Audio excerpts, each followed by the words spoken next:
వారు సంతోషంతో బయలువెళ్ళుదురు, ఆనందగానముతో ఉందురు. దేవుని ప్రజలు ఆనందముతో ఉండాలని కోరబడుతున్నా. భగత్ సింగ్ గారిని మొట్టమొదట ఆయన యేసుప్రభువుని అంగీకరించడానికి లేదా నిజమైన క్రైస్తవంలోనికి రావడానికి ప్రోత్సాహం కలిగించేది ఇదే. నేను కూడా కొన్నిసార్లు ఎవరన్నా నన్ను భోజనానికి పిలుస్తుంటారు పొరపాటున.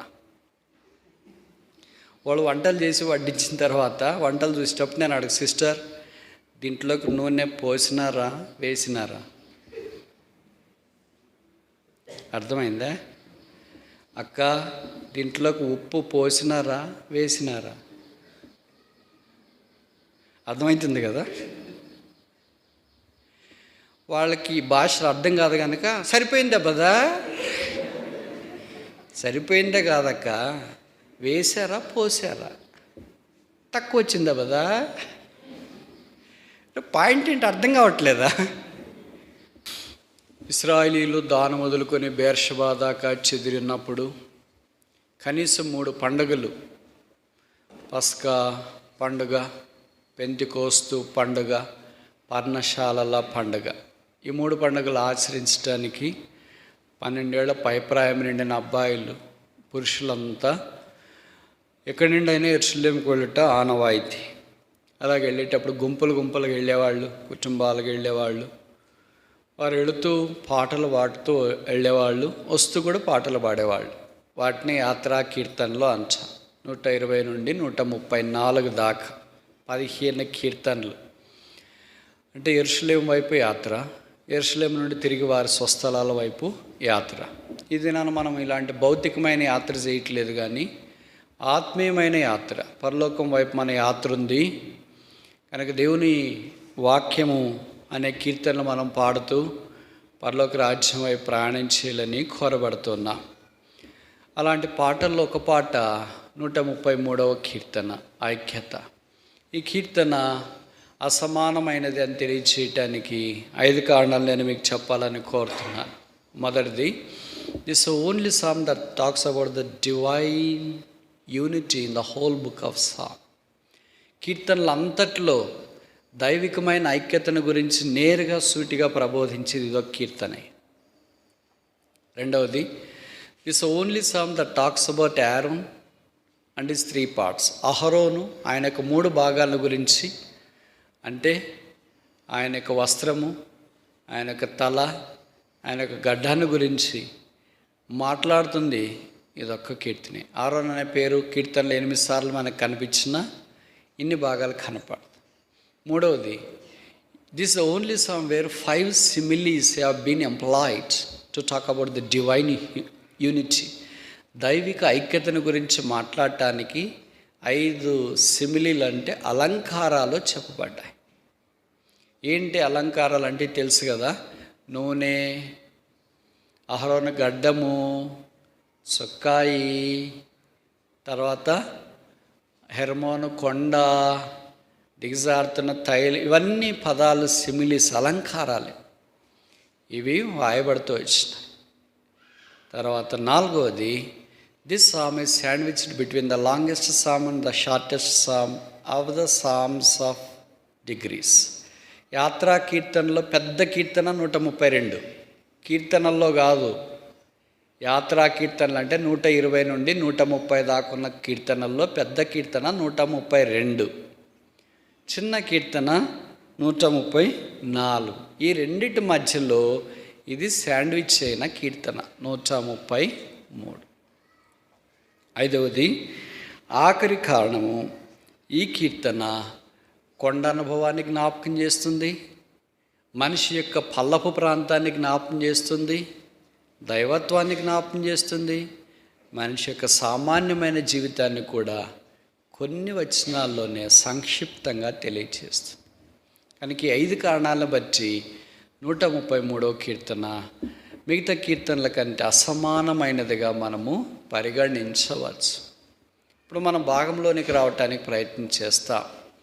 సహోదరుల ఐక్యత కలిగి నివసించుట ఎంత మేలు, ఎంత మనోహరం. ఐక్యత కలిగి నివసించటంటే వాళ్ళు యెరూషలేము కొండకి వెళ్ళారు కదా, వాళ్ళ యాత్ర కార్యక్రమం అయిపోయిన తర్వాత తిరిగి వారి స్థలాలకు వెళుతుంటారు. ఎందుకు ఈ పాట చివరిలో పాడారు, మొదటి పాడక పేరు ఏంటమ్మా? ఓ పనికి ముందు చాలామందికి ఐక్యత ఉంటుంది. లవ్ ఫీస్ట్ అన్నారు అనుకో, మేము అది చేస్తాం ఇది చేస్తాం అది ఇది అంతా అయిపోయి తినేసి వెళ్ళిపోయిన తర్వాత ఎవరిదాన్ని వాళ్ళు వెళ్ళిపోతారు. అరే ఆగు పాత్రలు శుభ్రం చేస్తారు అది అన్న ఇప్పుడే వచ్చేస్తారు. ఇప్పుడే ఒక పనికి ముందున్నంత ఐక్యత పని అయిపోయిన తర్వాత ముఖ్యంగా క్రైస్తవులకి, ముఖ్యంగా మన సహవాసం చాలా తక్కువ. ఒక పని చేస్తాం, ఒక మందిరం కడుతున్నాం, లేకపోతే ఇంకేదైనా చేస్తున్నాం అంటే విబిఎస్ అంటే ఒక పనికి ముందు ఎంత ప్రిపరేషన్, ఎంతమంది వస్తారు, ఎంత అబ్బా ఎక్కువైపోయినారు అనేటట్లు వస్తారు. పని అయిపోయిన తర్వాత కూడా అంతే ఉంటుంది కదా, అప్పుడు మాత్రం పొరపాటుని కనపడు. కనుక ఇప్పుడు యెరూషలేముకి వచ్చేటప్పుడు మనుషులు చాలా సంతోషంగా వచ్చారు. ఇప్పుడు వెళ్ళేటప్పుడు గొడవలు జరుగుతాయి కదా. మనం ఒక పనికి ఒక యాత్రకి ఎక్కడికైనా వెళ్తున్నాం, వెళ్ళేటప్పుడు అబ్బా చాలా బాగా వెళ్తుంటాం, వచ్చేటప్పటికి చాలా డిఫరెన్స్ వస్తుంది. కాలింపాంగ్ వెళ్తుంటారు ఒక టీము, వెళ్ళేటప్పుడు ఎంత చూసి అన్న నేను మోస్తా లగేజ్, నేను డబ్బులు ఇస్తాను, నేను వచ్చేటప్పుడు ఎవరు లగేజ్ వాళ్ళు మోసుకుని పడట్లేదు వాళ్ళకి. మనకి మధ్యలో ఏదో సమస్యలు వచ్చినాయి, టిఫిన్ వాళ్ళు సర్దిది పెట్టినారనో, పాచిపోయింది పెట్టినారనో, లగేజ్ నాతో మోయించినారనో, డబ్బులు ఇప్పించినారనో, ఏదో కారణాలు జరుగుతూనే ఉంటాయి. వారం రోజులు 10 రోజులు అయింది కదా, మరి మనుషులు కదా, ఖచ్చితంగా జరుగుతాయి కదా. కనుక ఎవరు దాని వాళ్ళు సైలెంట్. ఏంటి వెళ్ళేటప్పుడు ఉన్న జోష్ వచ్చేటప్పుడు లేదేంటి? అభిప్రాయ భేదాలు వచ్చినాయి, ఐక్యత లేదు. కనుక ఇప్పుడు వీళ్ళు కొండ మీదకి వెళ్ళేటప్పుడు ఉన్న సంతోషము కొండ కింద నుండి దిగి వచ్చేటప్పుడు లేదేంటి? వీళ్ళకి అభిప్రాయాలు మారిపోయినాయి. అందుకే ఇప్పుడు వాళ్ళు ఏమంటున్నారంటే మనం వెళ్ళేటప్పుడు ఎట్లున్నామో ఇప్పుడు తిరిగి రిటర్న్ అయ్యేటప్పుడు కూడా అట్లే ఉంటే అది మేలు, అది మనోహరం అని జ్ఞాపం చేసుకుంటూ ఆ పాట ద్వారా తిరిగి వాళ్ళు డిస్పర్స్ అయినట్లు మనం దీన్ని అర్థం చేసుకోవచ్చు. ఇప్పుడు అన్ని విషయాల గురించి చూడటానికి సమయం మనకు అనుమతించదు కనుక ఒకే ఐక్యతను తైలముతో పోల్చినారు. అది మాత్రం నేను మీ గమనానికి తీసుకురావాలని కోరుతున్నాను. 133వ కీర్తన 2వ వచనం.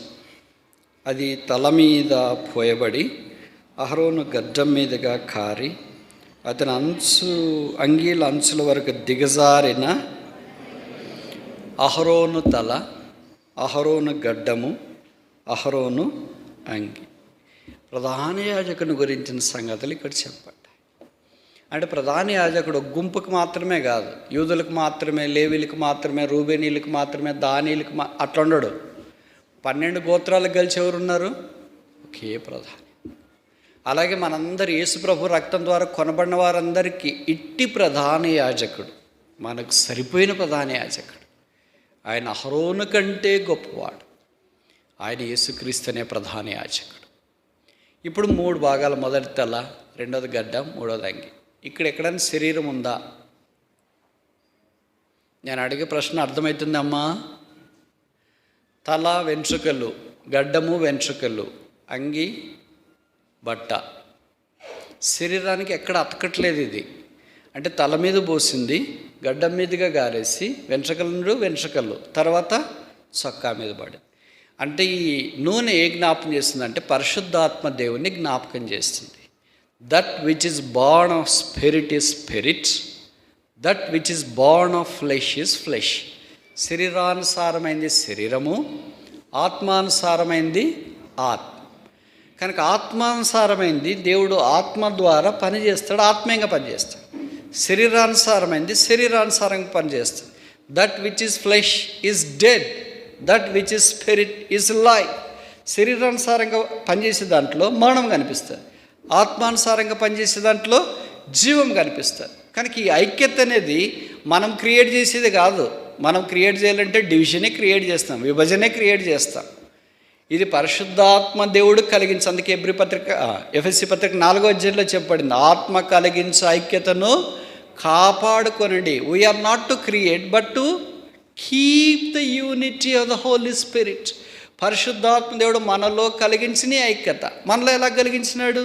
ఇందాక నేను ఒక రెఫరెన్స్ చెప్పిన, ఆదికాండం 13:8, మనము బంధువులము గనక ఏముండరాదు, కలహం ఉండరాదు. వాళ్ళిద్దరైతే భౌతికమైన శరీరంలో బంధువులు. ఎవరు? అబ్రహాము, లోతులు. ఇప్పుడు కొత్త నిబంధనలోనికి మనం వచ్చిన తర్వాత మనం ఎలాగ బంధువులు? మరి యేసు ప్రభు యొక్క రక్తము ద్వారా ఒక కుటుంబస్తులుగా చేయబడ్డ. అందుకే సహోదరులు సహోదరులుగా పిలువబడుతున్నా. అబ్రహాము లోతుల యొక్క రక్తమే అంత బలమైనదైతే యేసుప్రభు యొక్క శిలువ రక్తం ఇంకా బలమైనది ఉండాలి కదా. మరి వారిద్దరే కలహం ఉండకూడదని ఆది కాండములో అంటే 133వ కీర్తన రాయబడక మునుపే ఐక్యతగా ఉండాలని వారికి ఉంటే, ఇన్ని కీర్తనలు రాసి కొత్త నిబంధనల శరీరాన్ని గురించి చెప్పి ఐక్యతను గురించి మాట్లాడుకున్నా ఐక్యత లేదంటే ఏమనాలి వెళ్ళినాయి? ఈ రక్తము పనిచేయట్లేదని అనాలనా? ఈ రక్త సంబంధం బలహీనమైంది అనాలా? మీరు చూడండి, భార్య భర్తలు పోట్లాడుకున్నా మళ్ళీ ఒకటైతారు, కుటుంబ సభ్యులు పోట్లాడుకున్నా ఒకటైతారు, బంధువులు పోట్లాడుకున్నా ఒకటైతారు. ఎందుకని? అన్నదమ్ములు రక్తం పంచుకున్నారు. ఆ విశ్వాసాలు ఒకటి గారేంటి? వాళ్ళకి రక్తం ప్రభావితం లేదు. The blood of Jesus Christ has no influence on them. యేసుప్రభు యొక్క రక్తము బంధువుల రక్తము కంటే, కుటుంబ రక్తము కంటే, స్థాన రక్తము కంటే, మన భౌతికమైన రక్త శక్తి కంటే బలమైనది అయినప్పుడు మరి కుటుంబ బంధము కంటే బలమైనదిగా కనపడాలిగా. కనపడట్లేదేంటి? వస్తే వచ్చి లేకపోతే లేదు, ఉంటే ఉండరు లేకపోతే లేదు, మాట్లాడితే మాట్లాడరు లేకపోతే లేదు అని అనుకుంటాం. మన ఇంట్లో ఎవరితోనో పెళ్లి చేసుకుంటారనుకో, మీరు అన్ననో తమ్ముడో అక్కడో ఎవరితోనో మాట్లాడట్లేదు, పెళ్ళప్పుడు ఏం చేస్తారు? వెళ్ళి ఇస్తారు. అంతెందుకు రాజకీయ నాయకులు ఎవరు పెళ్ళి జరిగినా, ఏ పార్టీ వాళ్ళు జరిగినా మిగతా పార్టీ వాళ్ళందరి దగ్గరికి వెళ్ళి ఇచ్చి వాళ్ళు వస్తారు కూడా పెళ్ళికి. ఎవడో ఒక రాజకీయ నాయకుడు చనిపోయినాడు అనుకో, మిగతా అసెంబ్లీలో పోట్లాడుకునే రాజకీయ నాయకులంతా వాళ్ళు చనిపోయిన దగ్గరికి వస్తారు. మంది మాత్రం ఆ టైప్ కాదు. మంది ఎవరికి వేరే మనకు పడదంటే వాళ్ళకి కార్డు ఇయ్యరు, మనకు పడదంటే వాళ్ళతో మాట్లాడరు, మనకు పడదంటే వాళ్ళతో రారు. మరి ఇది ఎక్కడ ఐక్యత మరి తెలీదు, ఇది ఎక్కడ కుటుంబమో తెలీదు, ఇది ఎక్కడ మనోహరమైందో తెలియదు, ఇది ఎక్కడ మేలుకరమైందో తెలియదు. సహోదరులు అంటే సంఘం ఐక్యత కలిగి నివసించట. ఇప్పుడు నేను కొన్ని విషయాలు అడుగుతా, మీరు నేరుగా సూటిగా జవాబు చెప్పాలి. నేను మిమ్మల్ని అడిగేంతటి వాడిని కాదు, కానీ మీ మనస్సు అటు ఇటు చెదిరిపోకుండా కేంద్రీకరించడానికి వాక్యం మీద చిరు ప్రయత్నం. నూనె అనే మాట బైబిల్లో ఎన్నిసార్లు రాశారు? తైలం మొదటి ఎక్కడ రాశారు, చివరికి ఎక్కడ రాశారు? మనకి ఇంగ్లీష్లో ఒకే పదమే ఆయిల్ లేదా ఆయింట్మెంట్ అనేది అక్కడ వాడబడింది. తెలుగులో నేను ఇంతకుముందు చెప్పినట్లు భాష సంపద ఎక్కువ, అందుకే ఒక పదానికి ఎక్కువ పదాలు, పాట అంటే ఎక్కువ పదాలు రాసిన. ఇప్పుడు నూనె అనేది తెలుగు ఉంటుంది, దీంట్లో తైలము అనే పదం కూడా రాశారు. ఇది చాలా హై స్టాండర్డ్ తైలం అని. పాతకాలంలో వాడేవాళ్ళు తైలం అని, ఇప్పుడు వాడట్లేదు. నూనెకు తైలానికి తేడా ఏంటంటే మీరేం చెప్పట్లేదు, తర్వాత ఒకవేళ తెలిస్తే చెప్పడానికి మీరు ప్రయత్నం చేయండి. మొదటిది ఎక్కడ వాడబడింది, ఎన్నిసార్లు రాశారు, చివరికి ఎక్కడ వాడబడింది, ఇక్కడ వాడబడిన సందర్భం ఏంటి? 28వ అధ్యాయం ఆది కాండం 18 జెనసిస్ చాప్టర్ 28 verse 18. తెల్లవారినప్పుడు యాకోబు లేచి తాను తలగడగా చేసుకున్న రాయి చేసి చాలు దాని కొన మీద నూనె అంటే తైలము పోసి, ఆయిల్, ఈ పోడ్ ఆయిల్ నాకు తెలిసి ఇక్కడే కనిపిస్తుంది అనుకుంటా. కనుక మొదట ఎవరు నూనె దగ్గర కనిపిస్తున్నారు? యాకోబు. ఎప్పుడు కనిపిస్తున్నాడు? తెల్లవారినప్పుడు. మొదట చేసే పని. అందుకే ఇప్పుడు మీకు తెలుసో తెలియదు అనుకుంటా, క్రైస్తవేతర కుటుంబాలు ఇప్పటికి కూడా ఉదయం లేచిన వెంటనే చేసే పని ఏంటి? దీపం వెలిగిస్తుంటారు. ఎంత పాత నిబంధనలను తీసుకునిందే, కొత్తదేం కాదు. మొట్టమొదటి చేయాల్సిన పని. సాయంకాలం కూడా వాళ్ళు చేసే పని ఏంటంటే అది వెలగకపోతే, ఆ నూనె లేకపోతే ఇంకా అది చాలా పెద్ద ఫాల్ట్గా పరిగణిస్తారు వాళ్ళు. ఉదయం లేచిన వెంటనే రాయి తీసుకుని దానికి నూనె పోసి. ఇప్పుడు నేను అడుగుతా, యాకోబుకి అడవుల్లో నూనె ఎట్లా వచ్చింది? ఇక్కడైతే ఏదో నూనె పోసినాడంటే బయటికి పోయి తెచ్చుకున్నారు, ఇంట్లో ఉంది, ఇంట్లో ఉండి పోసినాడంటే సరే అర్థం ఉంది, అడవిలో కదా. బేతేల్లో నూనె ఎక్కడ షాపులు పెట్టారా? ఎక్కడ తెచ్చారు మరి?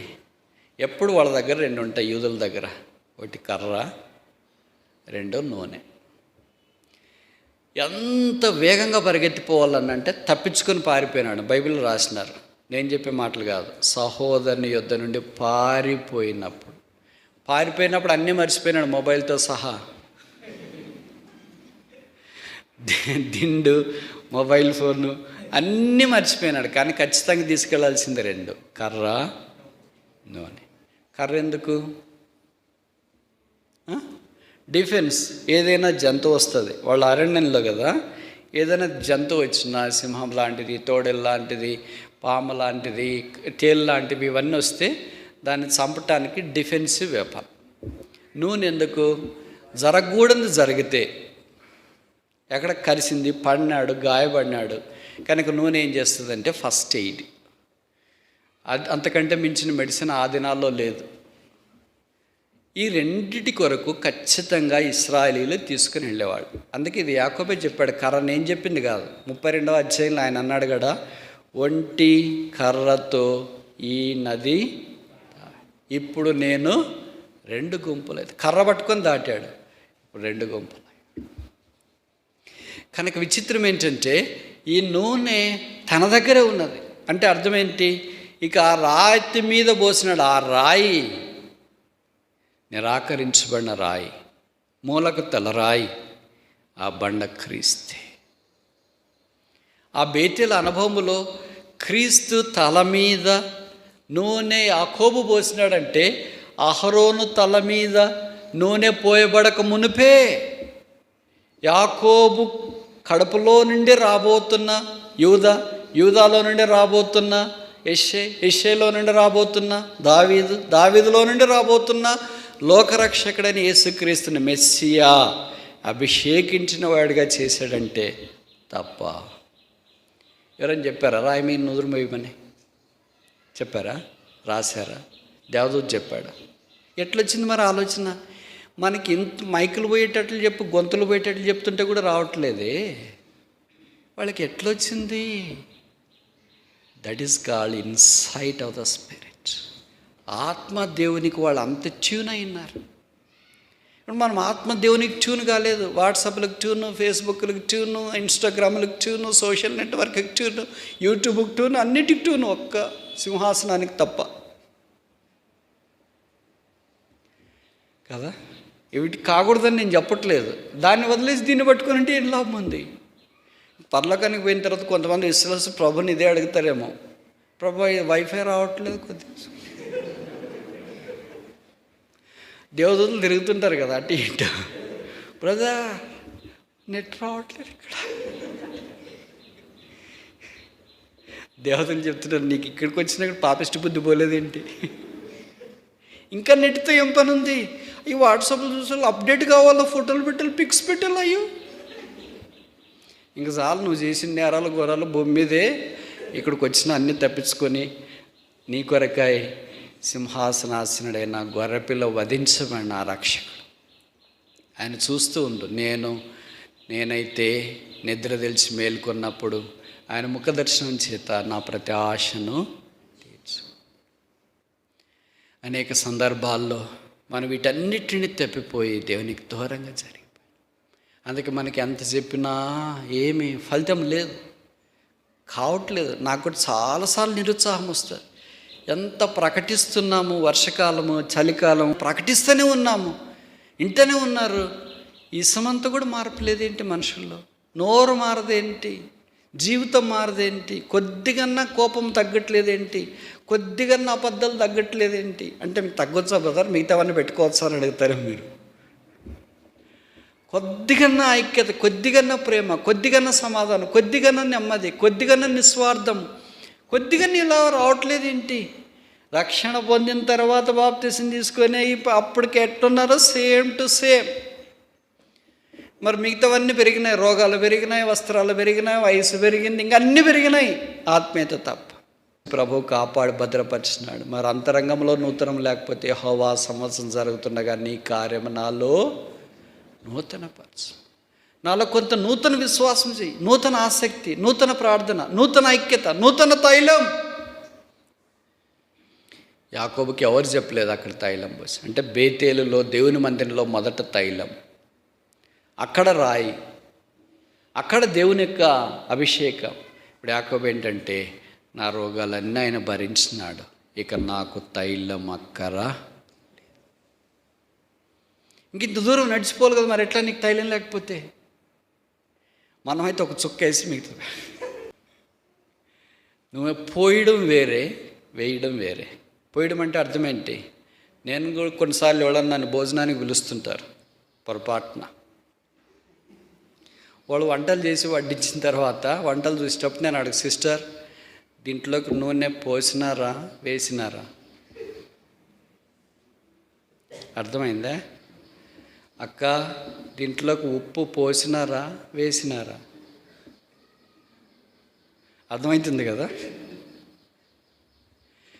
వాళ్ళకి భాషలు అర్థం కాదు కనుక సరిపోయిందా బదా, సరిపోయిందే కాదక్క, వేశారా పోసారా, తక్కువ వచ్చిందా బదా, పాయింట్ ఏంటి అర్థం కావట్లేదా? కొంతమంది పోస్తుంటారు నూనె, బాగా రుచిని బ్రదర్ బాగా తిని తొందరగా పోని, దేంట్లోకి పోయాలా దేంట్లోకి వేయాలి. ఇక్కడ నూనె వేయలేదు, ఏం చేశాడంట? పోసి. మనం ప్రభు దగ్గరికి వచ్చినప్పుడు నీ పేరు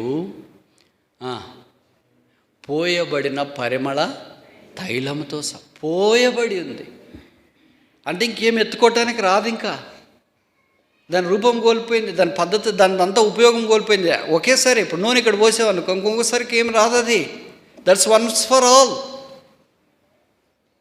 అలాగే నా నూనె అంతా నువ్వే, నా స్వస్థత అంతా నువ్వే, నా క్షేమం అంతా నువ్వే, నాకు అవసరమైందంతా నువ్వే. ఎన్నిసార్లు ఇలాంటి అనుభవంలోనికి మనం రాలేక దూరం అయిపోయాం. కనుక మొట్టమొదట నూనె అనే మాట నాకు తెలిసి మందిరంలో కనిపిస్తుంది, యాకోబు దగ్గర కనిపిస్తుంది, రాయి దగ్గర కనిపిస్తుంది, తెల్లవారుజామున కనిపిస్తుంది. ఇప్పుడు నూనె పరిశుద్ధాత్మ దేవునికి సాదృశ్యం. ఉదయకాలమున మనము అలాగా దేవుని ద్వారా నడిపించబడ్డ, ఆయన దేవుని ద్వారా మర్దన చేయబడట. నీ తలకు నూనె తక్కువ అంటే భౌతికమైన దాని గురించి నేను మాట్లాడట్లేదు. భౌతికమైనది కూడా తగ్గించుకోకూడదు, అంటే నూనె తక్కువ చేసుకోకూడదు. కొంతమందికి నూనె వేసుకోవడం అంటే చింపిరిగా ఉంటుంది కదా, షాబీగా ఉంటుంది, ఎట్లెట్లో ఉంటుంది, అంత గంట కట్టినట్లు ఉంటుంది ముఖమంతా. ఇప్పుడు ఎట్లుంది? ఎప్పుడైనా సేమ్ టు సేమే, కానీ మీరు అలాగ అనుకుంటారు అంతే. ప్రభువు మనకిచ్చిన ప్రతిదీ మంచిదే. ఆయన చేతిలో నుండి ఎప్పుడు చెడ్డ రాదు. వస్తుందా? ఆయన చెడ్డిస్తాడా? కాందిస్తాడా? అనవసరమైంది ఇస్తాడా? ఇయ్యడు కదా. ఇప్పుడు తల మీద నూనె 133:2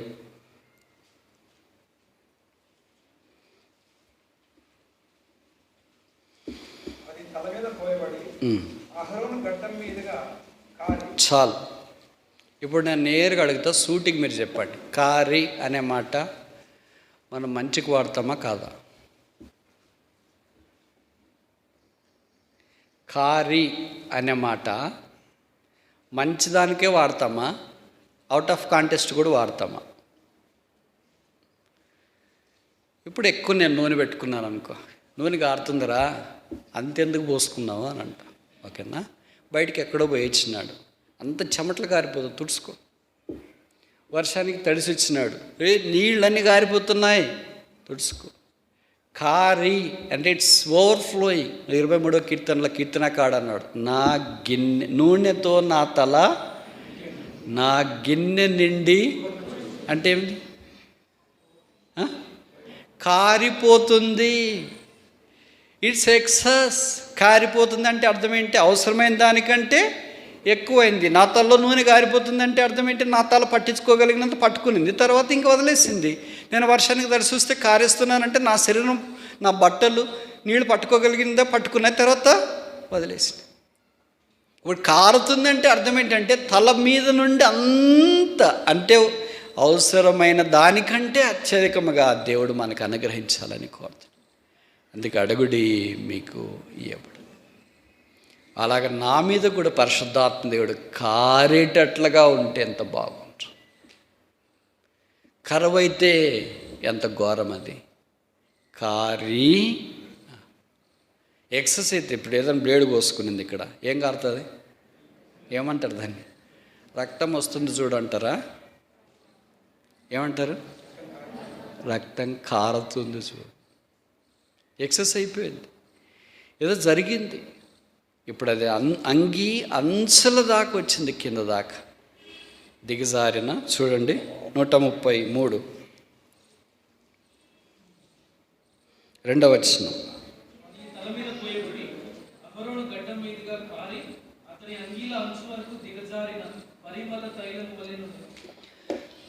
జారిన అనేది మంచిగా వాడతామా కాదా? ఇప్పుడు ఇటు చెప్పిన 3 సిమిలీస్ మంచిదానికి మనం వాడము. మొదటిది ఏంటి? పోయిట. రెండవది ఏంటి? కారుట. మూడవది ఏంటి? జారుట. అంతేనా? పోయడం అంటేనే ఎక్కువ, కారణం అంటేనే ఎక్కువ, జారడం అంటేనే ఎక్కువ. జారి, దిగజారి ఇంకొక పదం కూడా వాడాడు. దిగజారి ఇంకా అది పైకి రాలేదు. దేవుడు తన ఆత్మను పంపించిన తర్వాత తన ఆత్మనికి పైకి తీసుకోడు. ఆ పరిశుద్ధాత్మ దేవుడు మన దాకా దిగజారి వచ్చినాడు కనుక ఆత్మదేవుడు ఇప్పుడు ఏమవుతాడంటే ఆత్మను ఆర్పకుడే, అక్కడే ఉండిపోతాడు మనం ఆర్పేస్తే. ఇంకా నన్ను వదిలేసినారు కదా, నేను వెళ్తానులే ప్రభు దగ్గరికి అని పాత నిబంధనల మాదిరి వెళ్ళాడు. దేవుని ఆత్మ వారిని విడిచిపోయాను. పాత నిబంధనలు ఈ మాట మనం అప్పుడు గమనిస్తాం. ఇప్పుడు కొత్త నిబంధనలు అలా కాదు. ఆత్మదేవుడు ఈ ceases to work in us, మనలో పని చేయడం మానేస్తాడు. అలాగ పరిశుద్ధాత్మ దేవుడు అనే తైలాన్ని మనకిస్తే మనం ఏమీ వాడుకోవట్లేదు అని జ్ఞాపకం చేస్తాం. తైలము.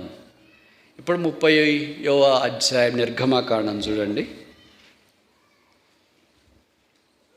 నిర్గమకాండం 30వ అధ్యాయం 25వ వచనం. చదవండి.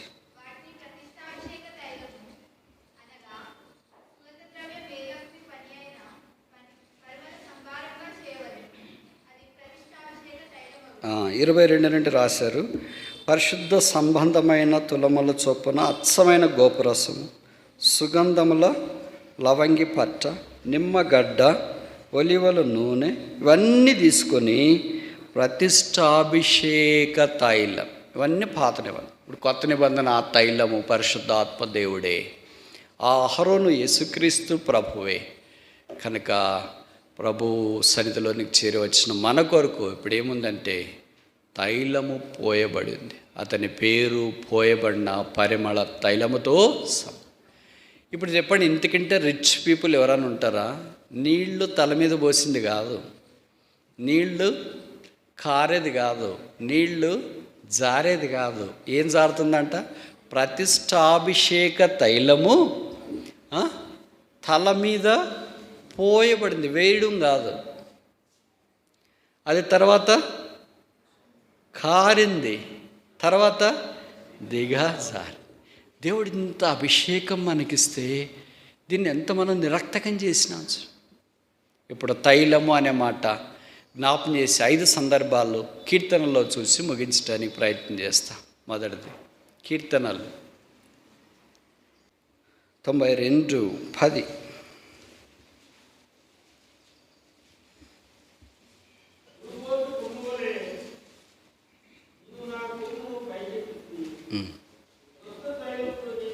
చాలు. ఏ తైలము? క్రొత్త తైలం, న్యూ ఆయిల్. ఇదే జ్ఞాపం చేస్తుంది రక్షణ. కాగా ఎవడైనా క్రీస్తు యేసునందున్న ఎడలా వాడు నూతన సృష్టి, పాత గతించెను, ఇదిగో సమస్తమును క్రొత్త వాయను. క్రొత్త ఆకాశము, క్రొత్త భూమి, క్రొత్త పేరు, క్రొత్త తైలము, కొత్త పాట. మనకి ఉండే మాత్రం బైబిలే లేవు, కొత్త బట్టలు అని లేవు, కొత్త ఫోన్ అని. మనకన్నీ విన్ని కొత్తగా ఉంటాయి. కొత్త ఫోను, కొత్త బైబిల్, కొత్త ఫోను. నేను పొరపాటు చెప్తున్నా, మన్నించండి. కొత్త ఫోను, కొత్త బట్టలు, కొత్త చెప్పులు, కొత్త ఇల్లు, కొత్తదన్నీ ఉంటాయి. హృదయం మాత్రం పాతదే. ఇక్కడ క్రొత్తది. దేవుడు క్రొత్త తైలం ఇచ్చినాడు. ఇంకెవరైనా యేసుని అంగీకరించకుండా, పాపక్షమాపణ, మారుమనసు పొందకుండా ఉంటే పాత జీవితం వద్దు. ఎంతకాలం బతికిందే బతికి చాలు. ఇంకా పాపంలో ఎందుకుంటావు? ఇంకా అపరిశుద్ధతలు ఎందుకుంటావు? ఇంకా దేవునికి దూరంగా ఎందుకుంటావు? ఇంకా యేసుప్రభు శిలువకు దూరంగా ఎందుకు వెళ్ళిపోతావు? బహుశా నువ్వు మందిరానికి వస్తుండొచ్చు, విశ్వాసులు పిల్లలే ఉండొచ్చు, విశ్వాసులే పరిచయమైన వారే, బంధువులే, రక్త సంబంధికులే ఉండవచ్చు. యేసు ప్రభు యందు విశ్వాసం ఉంచకుండా ఉంటే ఇంకా పాత బతికే. నువ్వు ఎంత కొత్త బట్టలు కొనుక్కున్నా, కొత్త మొబైల్ కొన్నా, కొత్త కారు కొన్నా, కొత్త ఇల్లున్నా, అన్నీ కొత్తదే ఉంటే హృదయం పాతదైతే ఏం లాభం ఉంది? హృదయం మోసకరమైన ఘోరమైన వ్యాధిగా దానిని గ్రహించగలవాడేవాడు. అందుకే ప్రభువైన యేసునందు విశ్వాసం ఉంచడం ద్వారా పాత హృదయం తీసి ఆయన క్రొత్త హృదయం ఇస్తానని చెప్పాడు. ఆయన కడిగి నూతన స్వభావం ఇస్తానన్నాడు. యేసుక్రీస్తులో అన్నీ నూతన, ఆల్ థింగ్స్ బికమ్ న్యూ. ప్రభువైన యేసునందు విశ్వాసం ఉంచము, అప్పుడు నీవును నీ ఇంటి వారును రక్షణ పొందెదరు. యేసు ప్రభు వారికి వెలపట్ట రక్షణ, పాప క్షమాపణ లేదు. జీవితం అంతా ఓడిపోయి పతనములో ఉంటూ పాతాళం వైపు పరుగులు తీయటానికి ప్రయత్నం చేయొద్దు. దేవుడు నీకు ఇచ్చిన అవకాశాన్ని అంగీకరించు, ప్రభువైన యేసును స్వీకరించు. జీవితం మార్చబడుతుంది. నీకు నువ్వు మార్చుకోలేవు. నేను వాళ్ళకంటే బాగున్నానని అనుకొని భ్రమపడి మోసపోయి నరకానికి వెళ్ళొద్దు. వీళ్ళకింటే పర్వాలేదులే అని అనుకొని చనిపోయిన తర్వాత పాతాళానికి వెళ్ళొద్దు. వీళ్ళందరూ పోతే నేను పోవటానికి ఏముందిలే అని నీ ఆత్మ నీవే అప్పగించుకోవద్దు. దేవుడు నీకు ఇచ్చిన ఆయుష్ ప్రభు కొరకు అప్పగించుకొని బ్రతకటానికి ఇష్టపడు. అప్పుడు దేవుని యొక్క ఆశీర్వాదంలోనికి నీవు వస్తావు. రక్షణ పొందిన మనము కొత్తగా ఆరంభిస్తాం. ప్రభా ఇంకా పాతదంతా వద్దు, వాళ్ళతో పొట్లాడడం, వీళ్ళతో పొట్టడం, వాళ్ళతో నోరేసుకుని పడ్డం, వీళ్ళతో నోరేసుకుని పడ్డం. Let me have a new beginning. కొత్త ఆరంభం ఇచ్చి I make all things new. ఇదిగో నేను సమస్తము నూతనమైనవిగా చేయించిన, నాలో నూతనమైనదిగా చేయి, నాలో ఈ క్రొత్త తైలం ఇంకా అధికం చేయి. New oil speaks of salvation. రక్షణ గురించి క్రొత్త తైలం మాట్లాడుతాం. రెండవది చూస్తామా? కీర్తనలు 45.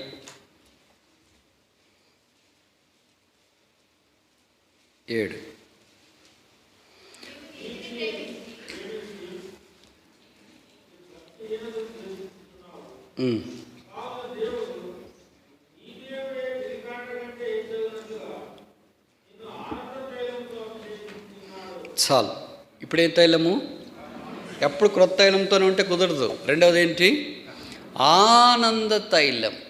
కనుక ఆనందం, క్రైస్తవుల్లో రక్షణ పొందిన తర్వాత కలిగేది ఆనందం. యేసు ప్రభువుని చూసిన తర్వాత తూర్పు దేశపు జ్ఞానులకు ఏం కలిగింది? వారు అత్యానంద భరితులై ఇంటిలోనికి వెళ్ళి నక్షత్రం చూడగానే వారికి ఆనందం కలిగింది. కనుక ఆనందభరితులుగా చేయబడ్డ they shall go out joyfully అని రాసిట. వారు సంతోషంతో బయలు వెళ్ళుదురు, ఆనందగానముతో ఉందరు. దేవుని ప్రజలు ఆనందముతో ఉండాలని కోరబడుతున్నాం. భగత్ సింగ్ గారిని మొట్టమొదట ఆయన యేసు ప్రభువుని అంగీకరించడానికి లేదా నిజమైన క్రైస్తవంలోనికి రావడానికి ప్రోత్సాహం కలిగించేది ఇదే. Show me one Christian who has a joy in his face in whole Pakistan, I will believe that Christ. ఉన్న పాకిస్తాన్ ప్రాంతం చుట్టుపక్కల ఇండియాలో ఒక్క క్రైస్తవుని ముఖం మీద ఆనందం ఉంటే చూపించండి, నేను ఆ క్రీస్తుని నమ్ముకుంటా. మనం మందిరంకి వెళ్ళేటప్పుడు ఎలాగెళ్తాము? శ్మశానానికి పోయినట్లు వెళ్తాము. మందిరం నుండి ఇంటికి వెళ్ళేటప్పుడు ఎలాగెళ్తాము? శ్మశాన కార్యక్రమంలో భూస్థాపం అయిపోయిన తర్వాత ఎలాగెళ్తాం అట్లా. రెండే తేడా. 5 ఉన్నాయనుకో, ఇప్పుడు అన్నీ చెప్పను. ఒకటి ఏంటంటే డ్రెస్సు, 2 ఏంటంటే శ్మశానానికి పోయి వచ్చిన తర్వాత స్నానం చేస్తాం, ఇక్కడికి వచ్చేటప్పుడు స్నానం చేసి వస్తాం. ఇలా తేడాలు 5 ఉన్నాయి. ముఖం ఒకటే, మనిషి హృదయం ఒకటే. ఏ సంతోషం ఆనందగానములు ఏమీ అనిపించదు. దేవుని దగ్గరికి వెళ్ళటానికి నెమ్మది సమాధానంగా అనిపించట్లేదు. ఎలాగెళ్తున్నా, ఎలాగ మిగతా కార్యక్రమాలకి లోకానికి ఎలాగా సంతోషంతో వెళ్తాం, అలాగ ప్రభు దగ్గరికి రావడానికి ఇష్టపడట్లేదు. ఇక్కడ ఈ రాజు దగ్గరికి వెళ్ళటానికి ఆనంద తైలం. ఇది ప్రభు ఇచ్చే మనకు ఆనందం. అందుకే rejoice always, again I say unto you rejoice. Philippi 4:4 ప్రభునందు ఆనందించుడి, ఎల్లప్పుడూ ఆనందించుడి. ఊరికే మనం హర్షించేదం పాటలు పాడుతుంటాం. హర్షించేదేమో యేసులు, ద్రాక్ష తోట పోయినా, ఒలీవల తోట పోయినా, అన్ని పోయినా అదంతా బైబిల్ పాటలు. వాస్తవమైన జీవితం అది కాదు. వాస్తవమైనది మనకి చాలా భిన్నంగా కనిపిస్తుంటుంది. 3 చూస్తామా? కీర్తనలు 89:20.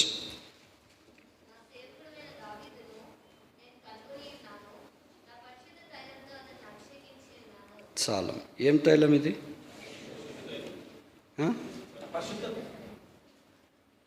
పరిశుద్ధ తైలం. చూడు, తైలం యొక్క అడ్జెక్టివ్స్ ఎలాగ మారిపోతున్నాయి.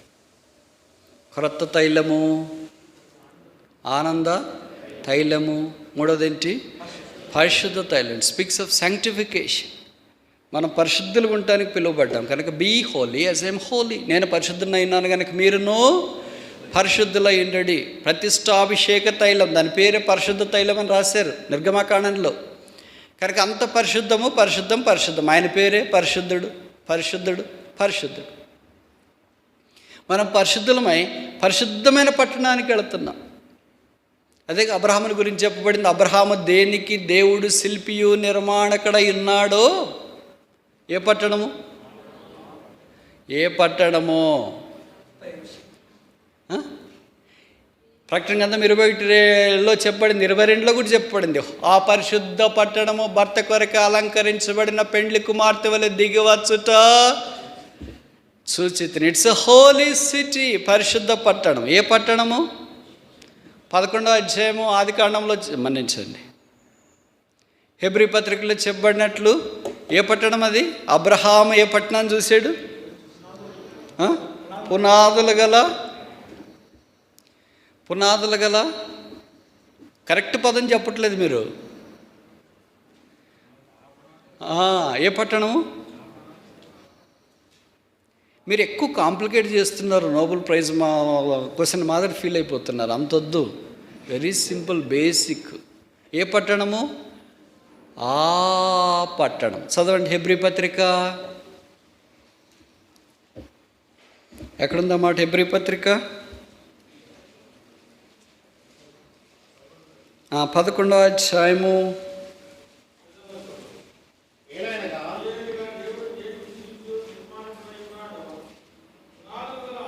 చాలు. ఏ పట్టణము? ఏది ఇది? పెద్దనా చిన్ననా? పెద్దదా చిన్నదా? ఇప్పుడు అంది ఇక్కడి దాకా, ఎక్కడ దాకా పోద్ది? ఎక్కడ దాకా పోతుంది? ఇది ఇట్లు పోవట్లేదు, ఎట్లా వస్తుంది? హెబ్రీ పత్రిక 11:10 నుండి ఇట్లు దీర్ఘమన్నా ఏమంటారు? దీర్ఘము. ఈ దీర్ఘం ఎక్కడ దాకా వచ్చింది?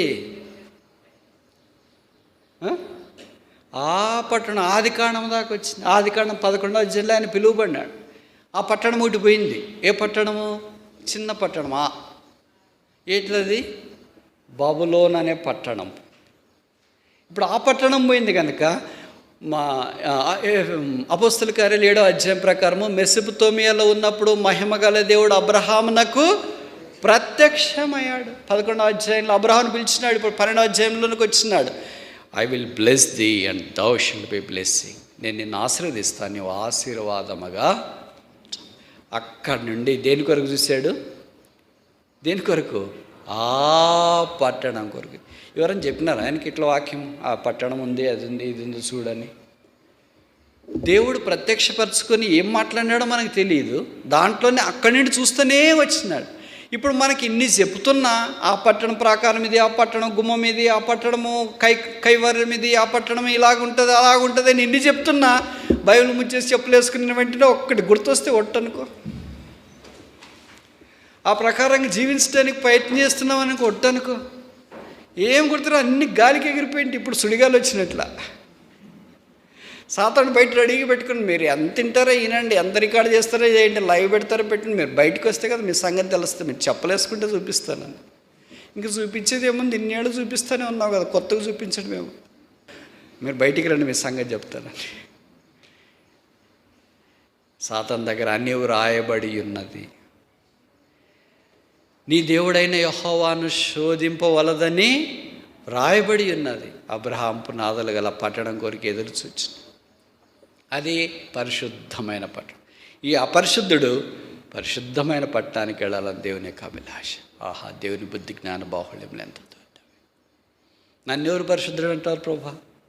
నన్నెవరు నీతిమంతుడు అంటారు ప్రభా? నన్నెవరు మంచివారు అంటారు ప్రభా? నన్నెవరు విశ్వాసం అంటారు ప్రభా? వాక్యంలో తప్ప ఎక్కడ జీవితంలో కనపడుతుంది. కరెక్టే కాదా? మీకు కనిపిస్తే ప్రభుకు స్తోత్రాలు. వాక్యంలోనే రాశారు నీతిమంతుడని, విశ్వాసని, పరిశుద్ధులని, దేవుని బిడ్డని, దేవుని కుమారుడని, దేవుని స్వాస్థ్యమని, ఇవన్నీ వాక్యంలో రాశారు. వాస్తవ జీవితంలో విషయం అంతా కూడా పని. ఇప్పుడు అలాంటి పరిస్థితిలో నుండి మనము ఆ పట్టణంలోనికి వెళ్తాం. సహోదరుల ఐక్యత కలిగి నివసించుట ఎంత మేలు, ఎంత మనం. ఇప్పుడు దాకా ఎన్ని చూసాము? 3. మొదటిది ఏంటి? క్రొత్త తైలం. రెండవది ఏంటి? ఆనంద తైలం. మూడవది ఏంటి? 4వ 104వ కీర్తన, Psalm 104 verse 15.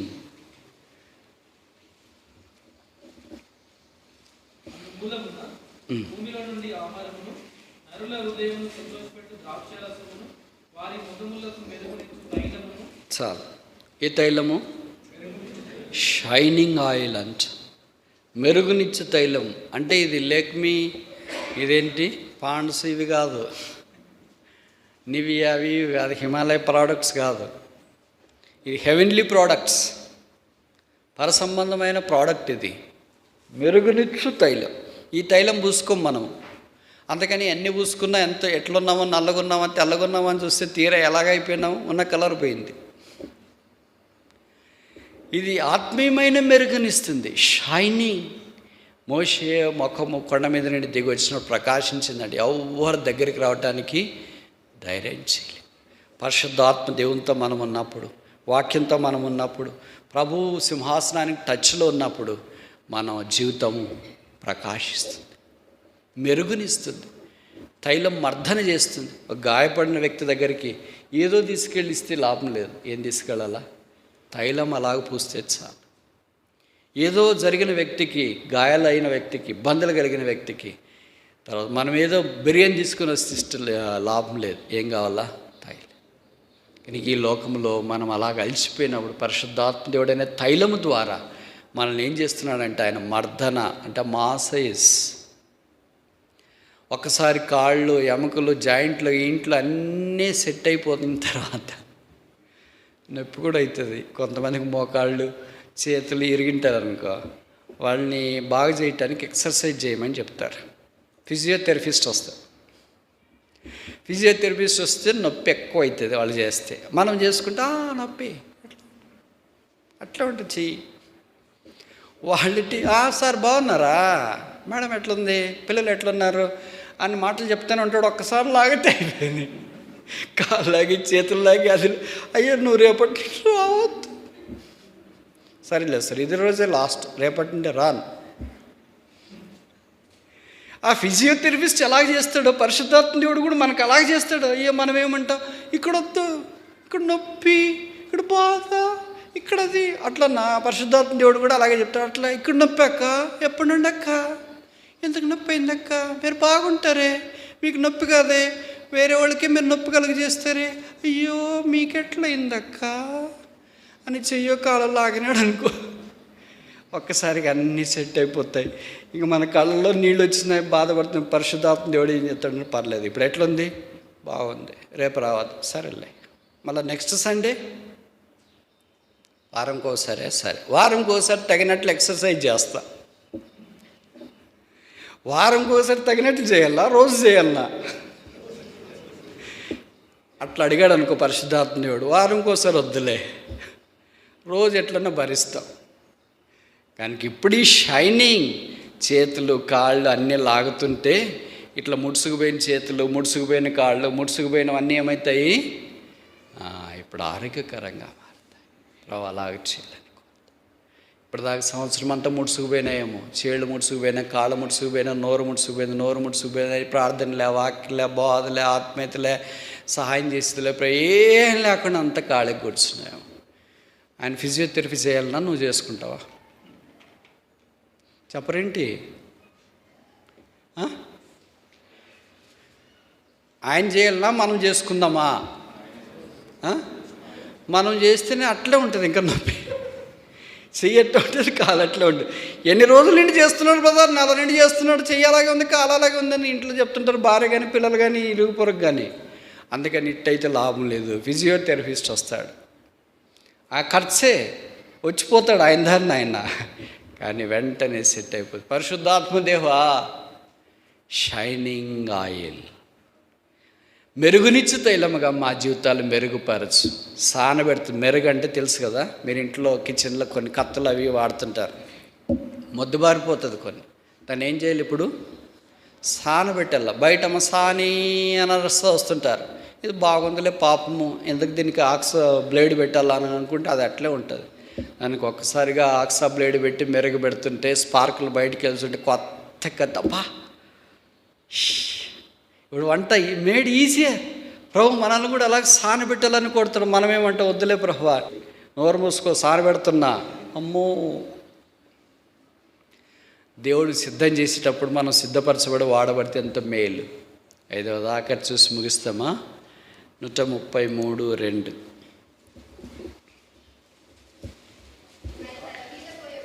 అది తల మీద పోయబడి అహరోను గడ్డం మీదుగా కారి.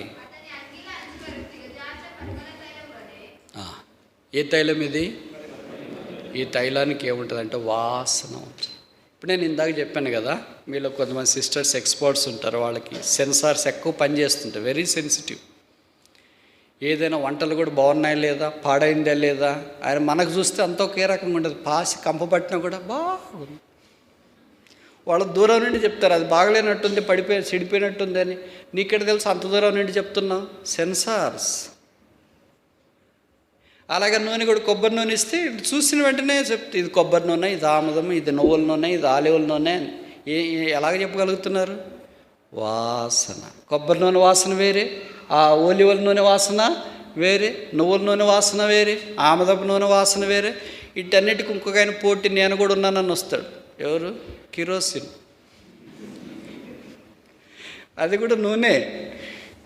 అన్ని నూనెలు ఒకటే అనుకుంటే కుదరదు. అన్ని నూనెలు ఒకటే కాదు. మీలో చాలామంది అనుకుంటారు, బ్రదర్ అన్ని నూనెలు ఒకటే, అందరూ వాక్యం ఒకటే కదండి చెప్పేది, అందరూ బైబిలే కదండి చెప్పేది. అందరూ ఎలాగ బైబిల్లో చెప్తున్నారు? ఏ నూనెకి ఆ నూనెకి తేడా లేదా? ఇంతకుముందు ఒక సేవకుడు ఉండేవాడు, ఆయన ఇప్పుడు ప్రభు దగ్గరికి వెళ్ళాడు. పాతకాలంలో సేవకులు తక్కువ చదువుకుని ఎక్కువ వివేచన ఉండేది. ఇప్పుడు మనం ఎక్కువ చదివినాం కానీ దైవికమైన వివేచన కొద్దిగా తగ్గిందేమో అని అనిపిస్తుంటుంది కదా. ఆయన మంచి దైవికమైన వివేచన కలిగిన, తక్కువ చదివినారు మోటవాళ్ళు. ఇలాగ ఆదివారం మందిరంలో కొంతమంది వాళ్ళు చూసిన తర్వాత ఎవరో ఒక సిస్టర్ వాళ్ళ కుటుంబం కనిపించలేదు. కనిపించకపోతే సోమవారమే వాళ్ళ ఇంటికి వెళ్ళాడు దర్శించడానికి. వెళ్తే ఆ సిస్టర్ పిల్లలు అందరూ వాళ్ళ ఆయన ఉన్నాడు, ఇప్పుడే బయటికి వెళ్ళాడు వాళ్ళ ఆయన అని చెప్పినారు. పిల్లలు అందరూ ఉన్నారు, మాట్లాడుతున్నారు. ఇంకా అప్పుడు ఆదిత్యం ఎక్కువ ఉండేది కదా, అందుకే కూర్చొని అన్న టిఫిన్ అన్న అదేనా ఇదన్నా అని. సరే ఆయన కూర్చున్నాడు, అన్న మాట్లాడుతున్నారు. ఏంటి అక్క నిన్న రాలేదు అని అంటే, అంత దూరమే ఆడొస్తావని ఇక్కడే పక్కన ఒక మందిరం ఉంటే అక్కడికి వెళ్ళానన్నా అని. అదేంటి అమ్మాయి దూరం అని ప్రతిసారి వచ్చిన ఈసారి మాత్రం దగ్గర వెళ్ళావంటే అన్నీ ఒకటే కదన్నా. ఇది పక్కన ఉండేది కూడా ఒకటే, పక్కన ఉండేది వేరే వాళ్ళది, పెంతకోస్తు అంటే వేరేగా తలంచొద్దండి. వాళ్ళు నమ్మేది వేరే. పరిశుద్ధాత్మ దేవుడు అంటే గంతలు వేస్తాడు అది ఇదని వాళ్ళు నమ్ముతారు. మిగతా ఎవాంజలికల్ ఫెలోషిప్స్ వేరే, వాళ్ళని నమ్మే సిద్ధాంతమే. అంటే ఆయన అన్నాడంట, సరేలేమ్మా అంటే టిఫిన్ చేయండి అన్న అంటున్నాడు. టిఫిన్ చేయక మునుపు నేను నూనె పెట్టుకోవాలమ్మా అని అన్నాడు. తలకు స్నానం చేసి వచ్చినాను, నూనె పెట్టుకోవాలమ్మా అని అన్నాడంట. కిరోసిన్ తీసుకురమ్మా అన్నాడంట. కిరోసిన్ తెచ్చింది. ఎందుకన్నా ఈ కిరోసిన్ తీసుకురమ్మని చెప్పాను కదమ్మా, తలకు నూనె పెట్టుకోవాలి. అయ్యో తలకు కిరోసిన్ ఎటు పెట్టుకుంటారన్నా, ఆగండి అన్న బలివాళ్ళు కానీ కొబ్బరి నూనె తెచ్చిస్తాను అని పోయి కొబ్బరి నూనె తెచ్చి. అప్పుడు ఆయన అన్నాడంట, ఎందుకమ్మా కిరోసిన్ పెట్టుకోకూడదా అని అన్నాడంట. ఎట్లు పెట్టుకుంటారన్నా, కొబ్బరి నూనె పెట్టుకోవాలి కదా. అప్పుడు ఈ సేవకుడు అన్నాడంటే, ఏ నూనె అయినా ఏముందమ్మా ఒకటే కదా. పాయింట్ అర్థమైందా? ఏ నూనె అయినా ఏముందమ్మా ఒకటే కదా. ఒకటేనా? ఒకటి అయితే మరి ఇప్పుడు చెప్పాలి కదా సిస్టర్, సరే అన్న పెట్టుకోండి రెండు ఒకటే అని. అప్పుడు ఆమెకు అర్థమైంది, ఏదైనా ఒకటే కదన్నా అన్నావు కదమ్మా, అందుకనే నేను కూడా తలకి కొబ్బరి నూనె బదులు కిరోసిన్ పెట్టుకుందాం అనుకుంటున్నాను. కిరోసిన్ పోయమ్మా కొద్దిగా. అన్నీ ఒకటే కాదమ్మా, తలకు పెట్టుకునే ఉన్నాయి. వంటలు చేయటానికి వాడే నూనె ఉంది, దాన్ని వంట నూనె అంటారు. తలకు వాడే తల నూనె అని అంటారు. తర్వాత ఇంకేంటి, కట్టెలు దానికి వాడేదని ఇంధనపు నూనె అంటారు. చాలా రకాలు ఉన్నాయమ్మా. అలాగే సహవాసం అన్నీ ఒకటే కాదు. నీకు నేరుగా వాక్యము ప్రభువుని గురించి ఎక్కడ ప్రకటించబడుతుందో, కొత్త నిబంధనకు సరిగా దగ్గరలో ఉండే సంఘం ఎక్కడుందో అక్కడికి రావాలని కోరకు. అయ్యో క్షమించండి అన్న, ఇంకోసారి ఖచ్చితంగా వస్తాను. అన్నీ ఒకటే అనుకొని ఇప్పుడు దాకపోయారన్నా. అన్ని తైలాలు ఒకటే కాదు, పరిమళ తైలము వేరే. పరిమళ తైలం ఎప్పుడైతే ఒరిజినల్ ఉంటుందో ఖచ్చితంగా డూప్లికేట్ వస్తుంది ఒకటి. మీరు చూడండి, ఫిలిప్స్ అనేది ఒరిజినల్ వచ్చిందనుకో, పక్కన స్పెల్లింగ్ ఎల్లో పీనో ఏదో ఒకటి ఎగరగొట్టి యాడ్ చేసి ఒకటి పెడతాడు. రిన్ అనే సోప్ వచ్చిందనుకో, RIN, సంతలో RAN అని పెట్టింటాడు. అదే రంగులో సేమ్ యాజ్ ఇట్ ఈజ్. ముసలిళ్ళు పోతారు, ముద్దుకోళ్ళు, చదువురాని వాళ్ళు, 2 బాటిల్ సోప్ ఉందే, కొత్తగా వచ్చిందమ్మా ఇదిగో, సేమ్. వాళ్ళకి ఏదో గుడ్డి గుర్తు పెట్టుకుని ఉంటారు, వాళ్ళ నక్షత్రమో ఏదో, ఆ నక్షత్రం దీని మీద కూడా ఉంటుంది. ఓ అదే అని తీసుకుని వచ్చు కదా. ఇంట్లోకి వచ్చిన తర్వాత ఎవరో చదువుకొని పిల్లాడు ఉంటాడు అనుకో. అలాగే ప్రతి దానికి ఏమొచ్చిందంటే కౌంటర్ డూప్లికేట్ వచ్చింది. బల్బులకి అదే వచ్చింది, మొబైల్కి అదే వచ్చింది, తర్వాత ఇంకేంటి సబ్బులకి అదే వచ్చింది, దేనికి చూసినా అదే వచ్చింది. ఇప్పుడు తైలానికి కూడా బైబిల్లో అదే వచ్చింది. అందుకనే ఇప్పుడేం చేసాడంటే సాతాను ఇట్లయితే కుదరలేదని బుక్కవాని తైలంలోనికి ఏమొచ్చిందంట, ఈగ వచ్చింది, చచ్చింది. ఇప్పుడు మన దగ్గర కూడా తైలం ఉంది. ఏం తైలం ఇది? చచ్చిన ఈగున్న తైలం ఉంది. మరి దీన్ని ప్రతిష్టాభిషేక తైలం కాదు, ఇది వాడటానికి ఉపయోగపడదు. ఈ 5 తైలు వదిలేసి ఆ తైలం దగ్గరికి మనం వెళ్ళిపోయాం. 5 విషయాలు గుర్తుపెట్టుకుందాం. సహోదరుల ఐక్యత కలిగి నివసించటం ఎంత మేలు. మొదటిదేంటి? క్రొత్త తైలము, శాల్వేషన్, రక్షణ. రెండవదేంటి? ఆనంద తైలం, సర్వీస్, ప్రభువును సేవించుట. మూడవదేంటి? పరిశుద్ధ తైలము, శాంక్టిఫికేషన్, పరిశుద్ధంగా జీవించుట. నాలుగోదేంటి? మెరుగునిచ్చు తైలము, షైనింగ్. ఐదవది ఆఖరిదేంటి? పరిమళ తైలం, నీ పేరు పోయబడిన పరిమళ తైలముతో సాక్రిఫైస్. ఆయన మన కొరకై శిలువ మీదకి వెళ్ళి తన దేహం అంతటిని మన కొరకు అప్పగించి శిలువలో తాను అర్పించుకున్నాడు. ఆయన పరిమళ తైలముగా మన కొరకు పోయబడినాడు. ఆ శిలువ మీద ప్రవహించిన పరిమళ తైలపు రక్తపు ఊట పాపలమైన మన దగ్గరికి వచ్చి మనల్ని కడిగింది, శుద్ధి చేసింది. అందుకని దేవుని మందిరంగా చేరి వచ్చినాం. సహోదరుల ఐక్యత కలిగి నివసించుట ఎంత మేలు, ఎంత మనోహరం.